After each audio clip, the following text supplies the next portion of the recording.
what I'd like to also cover is the agencies that are listening right now who are going, yeah, cool, we've done that already. We're already a specialist based on your definition. What can they do to get to the next level? What are some of the practical tips that you have for them? Okay, so I have a challenge for anyone out there who's listening to this thinking, well, I'm already a specialist. I've got this nailed. You haven't. Let me tell you haven't. There's always the next level. There is always the next level for this. And I want to help you to discover it. So the ultimate level is where you are the best in the world. You are the best in the world either for your niche or you're the best in the world for your skill.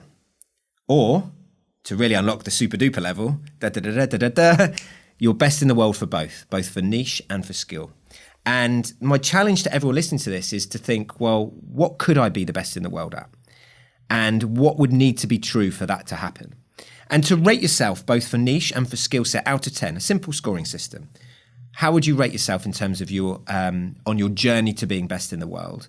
And then what's the next step you could take on that journey? So it's a personal challenge. Just write it down. For each of those, score yourself out of 10 and then say, right, to be best in the world, what would that look like? And what's the next step for me to take? And if you ask yourself that question every 6 months or so and take a step on that journey, I promise you the rewards will be amazing and the journey will be a load of fun too. It will be really, really enriching. It will take you to places that you wouldn't necessarily have discovered. It'll be a lot of fun.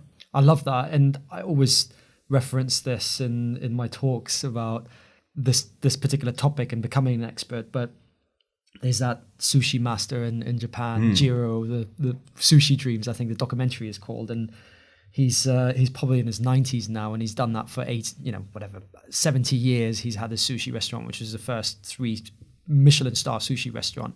And it's a small, little tiny restaurant with the most basic setup, but he comes into the restaurant every single day thinking, how much further can I perfect this little tiny bit of tuna that's going to go on this rice?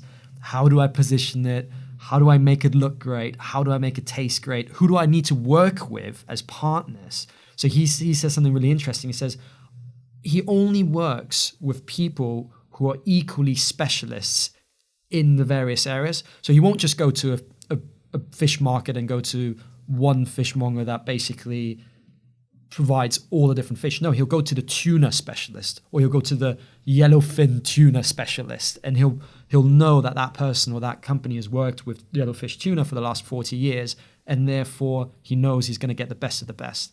So you probably enter this massive elite group of organizations, of companies as you go through this process. And I really encourage everyone that's listening to have a think about that, challenge your own thinking about it, no matter which stage you're at, and always see how can you get better.